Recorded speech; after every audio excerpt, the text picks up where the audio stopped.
Ladies and gentlemen, without further ado, this beautiful, miraculous woman, Miss Shelly says so. Alright, so I'm gonna start out with this poem because Miss Camisha said earlier that she don't know how to twerk. But I got a poem about twerking. Yes. Well, it's called Twerk. So I'm gonna start there because it feels like the right place to start. Right. I like to twerk and show cleavage and get degrees and teach college and have a fat ass and make sure you notice and say no or say yes please and remind little sister to love herself because she can be not just anything but everything. And I like to be smart. I got good pussy and a keen intellect that work best when stimulated together. And although I don't have to, I happen to love men and hold them accountable and hold them close and send them home with my opinions. And yes, I always have an opinion. I'm seen and also heard.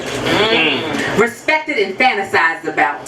Master of business and pleasure. Words or leather. On my independent shit, oh baby, we in this together. Whatever's clever. And no, I didn't wake up like this. But I am never beats for the gods. I beats for the goddesses. Because they know, like I know, that a mug this fine deserves some glitter. Yeah. I'm sorry. But don't get it twisted. I did wake up looking like a snack. With my head bonnet capped. Yes. And no matter if what's under it was weaved or natural, I'm still woke. Creamy crack and I'm still black. With a smile that could light up a room, but it doesn't take requests. And yes, I do have a big vocabulary. But sometimes nothing's better than saying, fuck you. Yes. And if it's what you answer to, I'll take Madam Vice President. I'll take Miss Maryland plus USA. I'll take Queen. I'll take Professor. And I'll take Goddamn. And wear that shit because they all fit. And a girl can never have too many outfits. Yes. And I like to make money because I'm a father fucking boss. Check the resume. I get shit done and I make shit happen and I happen to look good while I'm doing it and I'm happy to debate you because you're going to learn today. And I like to write. And I like to fuck. And I like to write about fucking. And fuck you if you can't perceive boobs and brains at the same damn time because I got sex and intelligence making love all through my rhymes and they're all here all the time. I can be both. Total. All. Never limited to an or. I could be the whore of my choosing or the angel of your dreams. Maybe something in between. At the head of the boardroom or giving it under the table, I am infinitely able. Whole woman. Giving you every side, curve, and angle. Giving it all a moment in the revolution. And speaking of rotation, my crown won't fall off my head no matter how fast my ass is shaking. Yeah. So I like to twerk. With my hands on my knees and my tongue out my mouth, and you better put some respect on my name. So like I couldn't figure out what I wanted to do because I really be on my feminist like womanist shit like all the time for real. So I had like 85 poems. I'm like, yeah, because all my poems be like, yeah, bitches is the shit. Fuck y'all niggas. It's like I don't really say fuck y'all niggas. I like men. Oh, but I would be remiss. So he mentioned I work in financial services, obviously. So I would be remiss if I didn't mention that I'm actually doing a financial literacy series right now. So actually in the morning at 11 a.m. I'll be doing a class on debt reduction. So if you're interested in joining my webinar tomorrow morning at 11, let me know. Because we gonna get our finances together. Because we got boobs and brains. Right. That's my favorite hashtag. Alright, so where do we go from here? Oh, okay, so I'm going to do a poem about family since we're telling our stories. So this is actually my great-grandmother's story. I know Sherry likes this poem. So damn, this is my favorite poem. So I'm going to do this for her. Yes.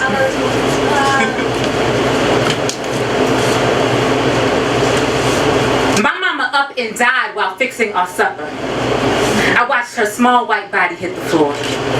When my brother went off to the army, Daddy was left sitting on the front porch with a shotgun to protect his 4 girls.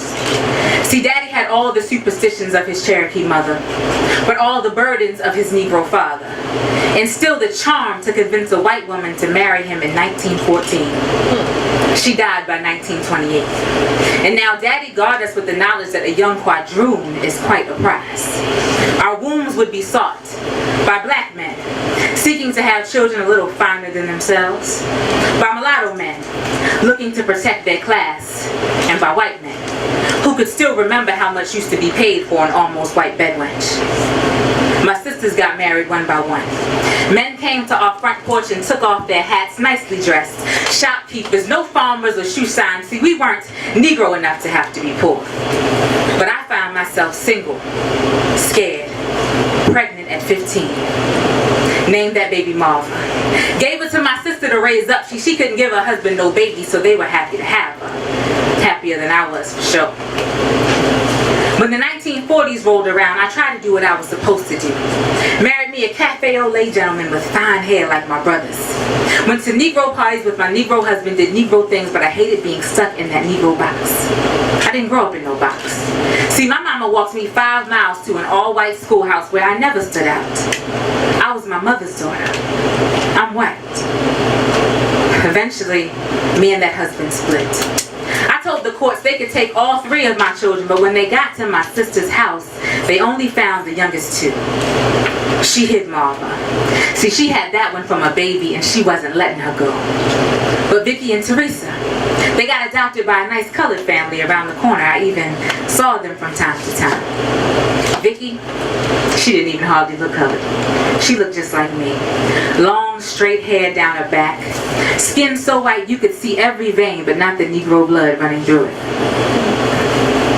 See, I had tried being colored like my daddy, but I hated how it felt in the world. How people would look at me like they wanted to spit. So I moved to a place where no one knew me, and just like that, I was white. Powdered my nose every morning for good measure. Dated white men, even let them fall in love with me, but I could never marry. Because if that Negro blood came out in any child, it would get me killed. But I had a nice life. I worked in nursing. And see, all my girls were raised well. You see, Marva, she had 3 daughters of her own, just like me. Vicky moved away and never even spoke to me, but my Teresa, she was tall and statuesque. She got modeling gigs in all these catalogs. And Marva's first granddaughter had my mama's green eyes. Ain't that something? My sister said I played with fire.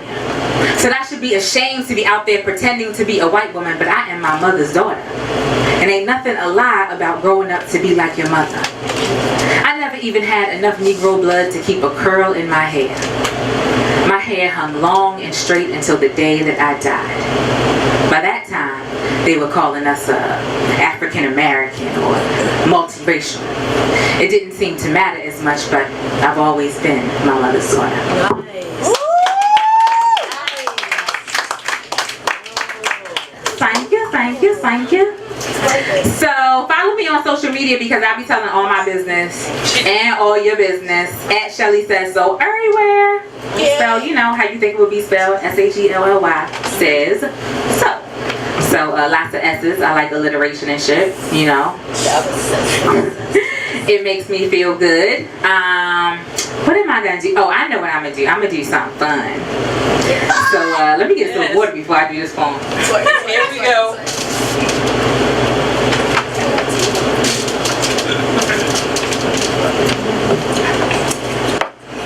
So listen, y'all.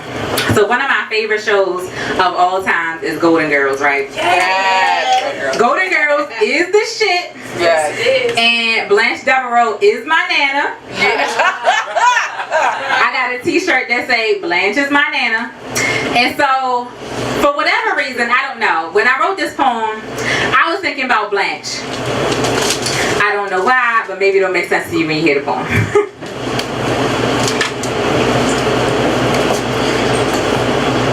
Being a slut is perfectly legal. I can welcome everyone inside, give a free ride, fuck until the skin has worn thin and raw between my thighs. The only consequence is your judgmental eyes. I see you. Now see, you may judge me, but your convictions can't cage me. See, your moral body has no jurisdiction over my supple one. Not over my addiction to those earthquakes with the epicenter of G, nor over me telling him to leave because I'm ready to go to sleep. You see, I'm on my grown woman. Because no one owns my sexuality but me. And for the most part, our increasingly lenient society tends to agree.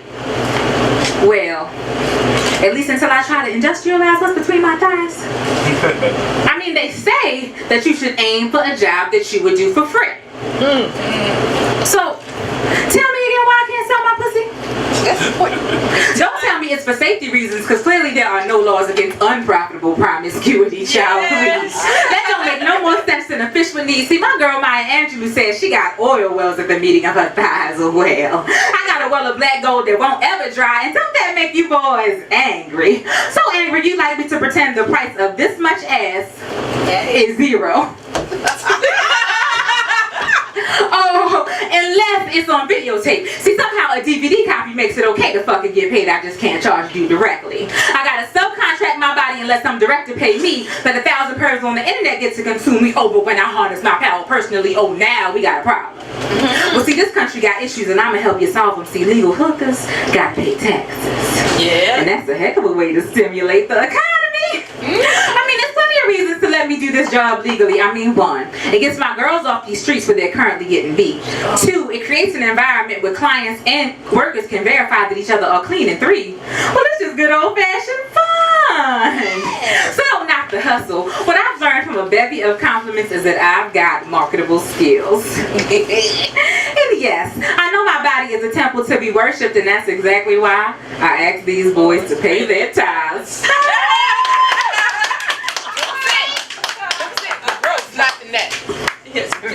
The gross, yes. Consider the gross. People be looking at me so crazy after that poem, like, oh my God. But did I lie though? No.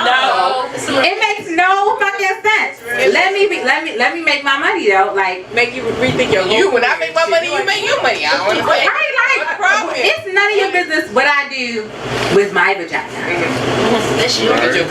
It's mine. And if I want to make a couple dollars, I mean, you know, wait, never mind. What you about to say, Sherry? Shit, they gonna take me out to dinner and drinks. Shit, you can just give me that money straight. It's easier for everybody. You know what I'm saying? It's not for everybody, but if that's what you want to do, right? I feel like the government is being a hater. But they are like you being a hater, and you can tax the shit like nigga. Nigga. Do you know how much prostitutes out here making? They make like what? No, it's the difference between a prostitute and a call girl. Call girl is killing. No. The job is the same. The pay grade is different. Got you.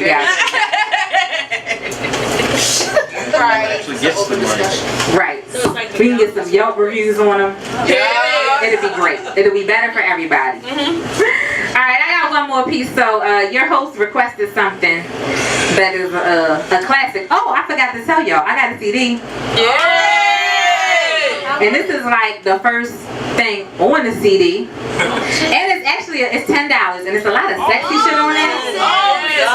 Yeah.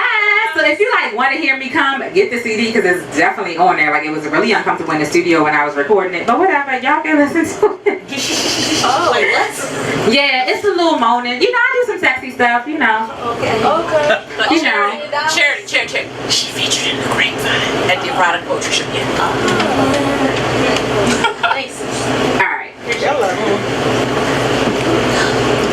In case you haven't noticed, I'm a big chick. Beyond the definition of thick.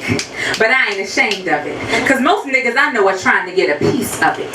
So you won't catch me with my head low. And you won't see me rocking extra baggy clothes. Cause baby, these curves are made for show.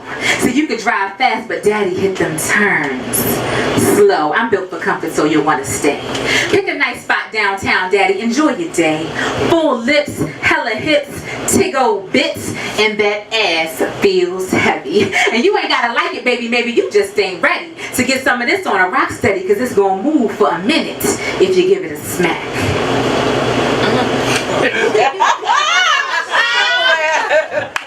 And if you throw something at it, it throws it back. And it gets better, cause I'm wetter. Plenty warm over here so you can take off that Cosby sweater, baby. I don't count calories. You won't catch me on a diet. If the cake look good, god damn it, I'm gonna try it. And see, I will not be afraid to eat an ice cream cone all in a skinny motherfucker's face. Lick it slow. Let your mans and them do a double take. See, everything over here jiggles, baby. Ain't none of it fake. I got a figure to maintain. Ultra feminine, abundant curves to my frame. I got cushion for the pushing. Bounce to the ounce. Big girls are getting more numbers than you can count. So next time you see me, go on and turn your head, but don't break your neck. I don't need your sympathy, but I will demand respect. Cause see, we can be fat and beautiful at the same damn time. So don't try to turn your weighted shoes into mine. There you go. And watch out for the big girl. A woman so abundantly crafted she can't help but be seen. I mean, y'all are so envious, it done turned my eyes green. I'm Shelly Washington, y'all. The most disrespected person in America is the black woman. The most unprotected in America is the black woman. The most neglected person in America is the black woman. And you and I will never be recognized as men until we stand up like men and protect our women.